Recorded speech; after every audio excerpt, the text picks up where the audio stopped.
Bonjour à nouveau pour cette conférence de presse conjointe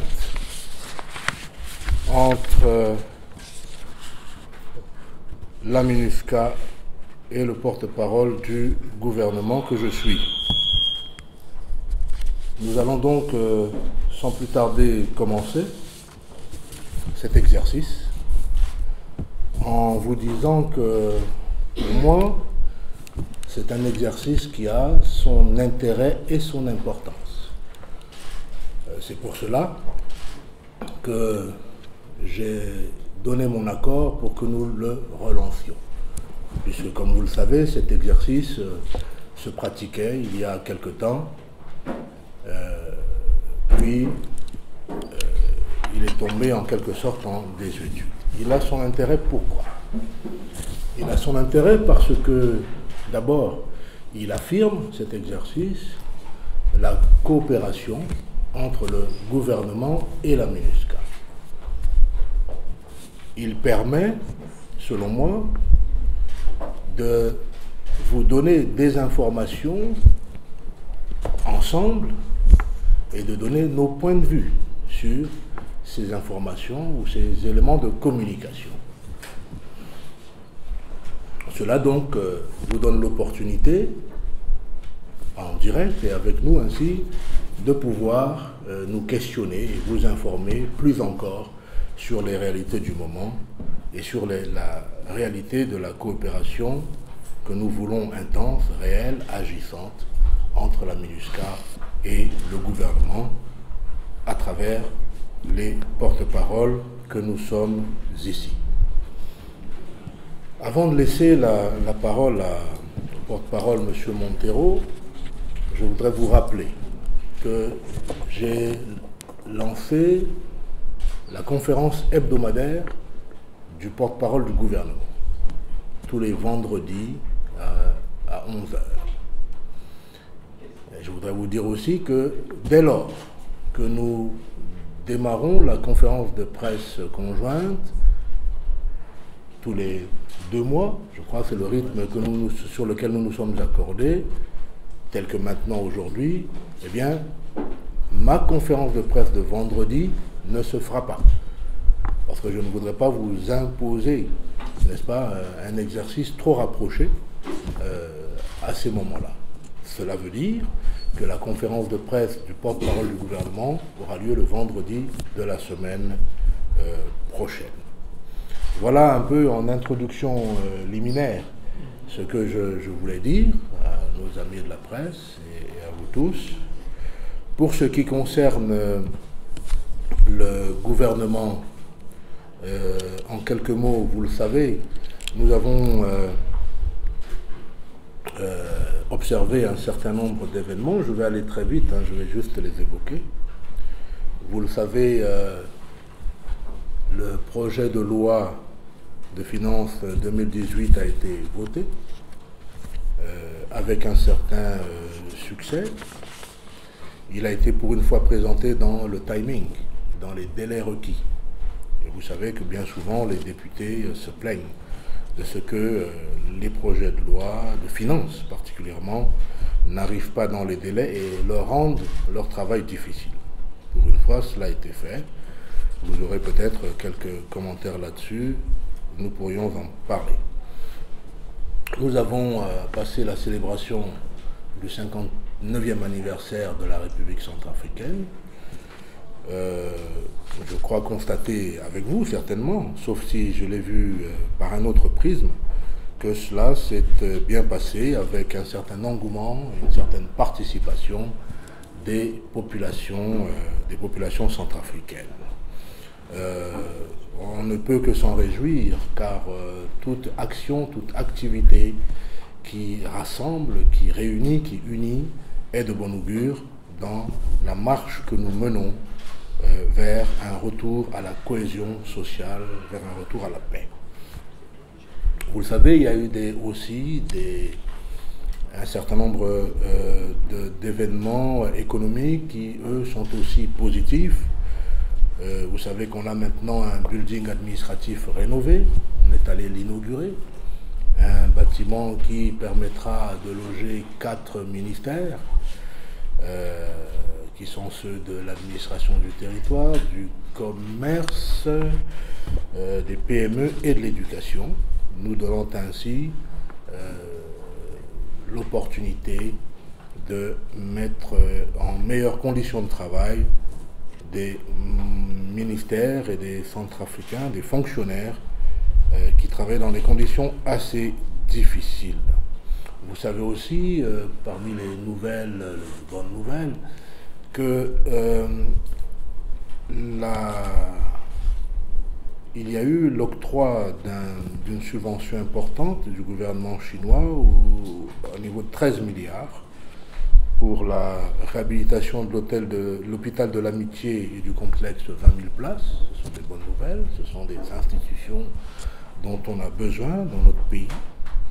Et vous savez aussi qu'il y a eu des accords avec la banque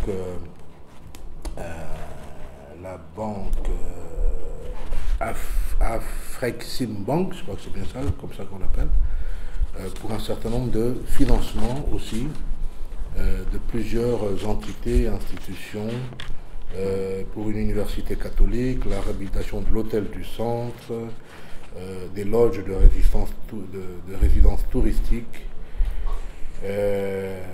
pour des coopératives minières et la relance de la scierie de la SCAD.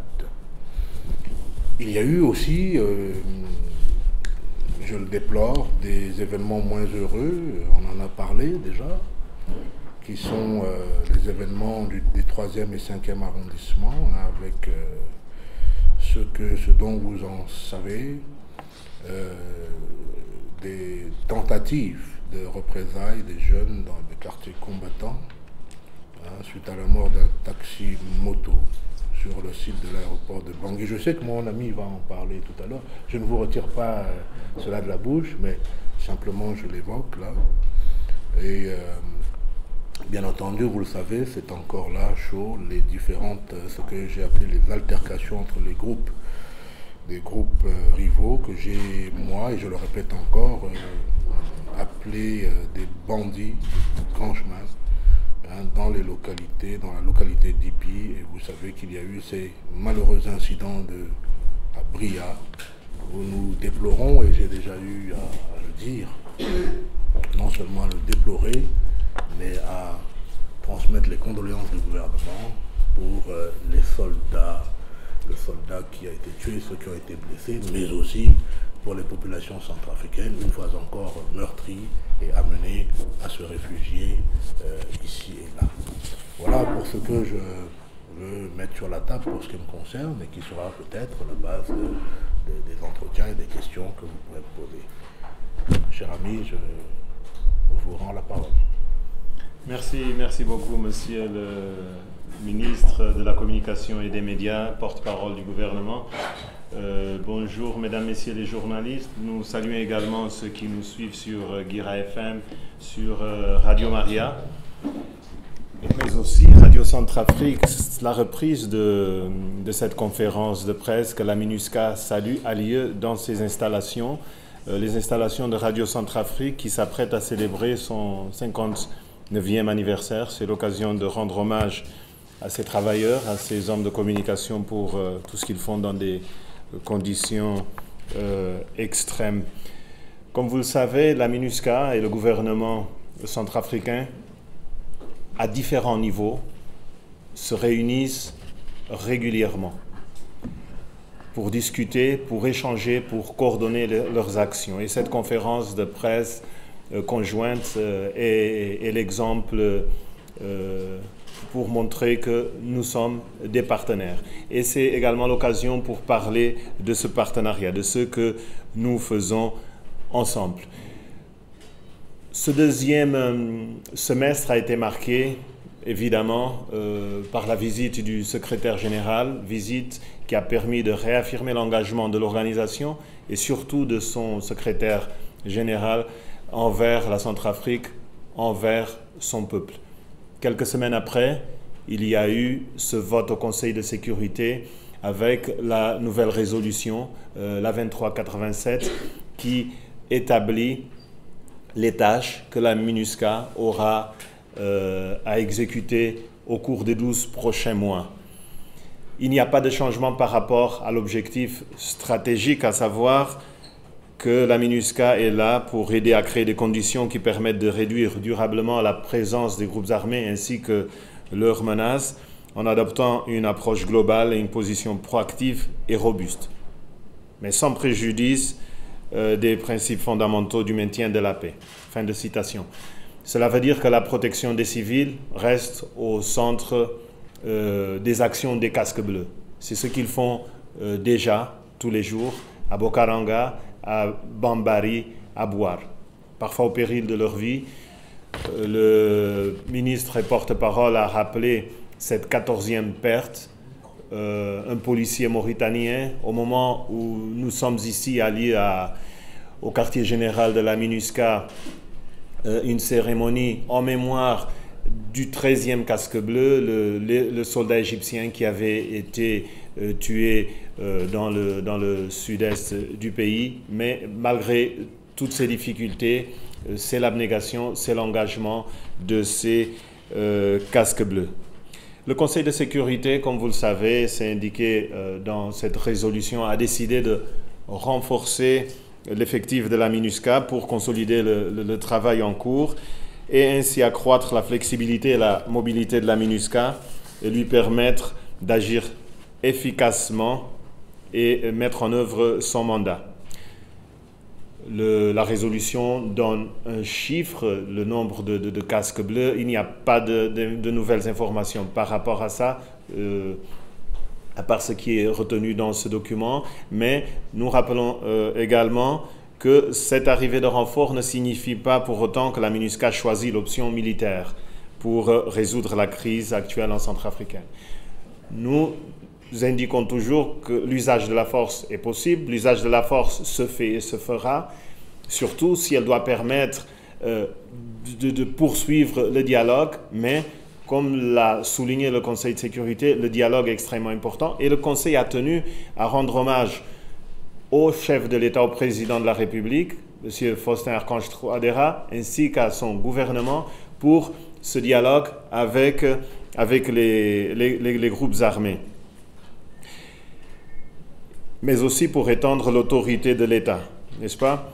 Et la MINUSCA prend toute la mesure de sa mission en appui au gouvernement et aux autres autorités légitimes centrafricaines pour accompagner la République centrafricaine vers une sortie de crise.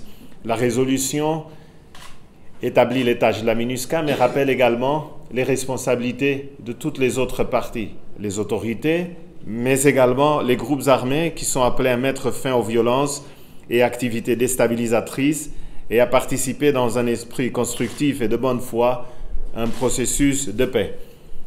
La société civile, les partenaires, mais également les pays voisins sont les autres acteurs qui sont appelés à donner leur contribution conformément à cette résolution. Et je voudrais terminer, le ministre porte-parole l'a rappelé tout à l'heure, la fête du 1er décembre, célébrée malgré un contexte difficile qui nous affecte directement.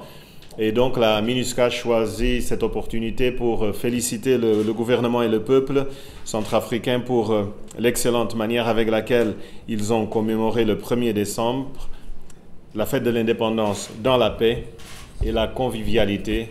Je vous remercie.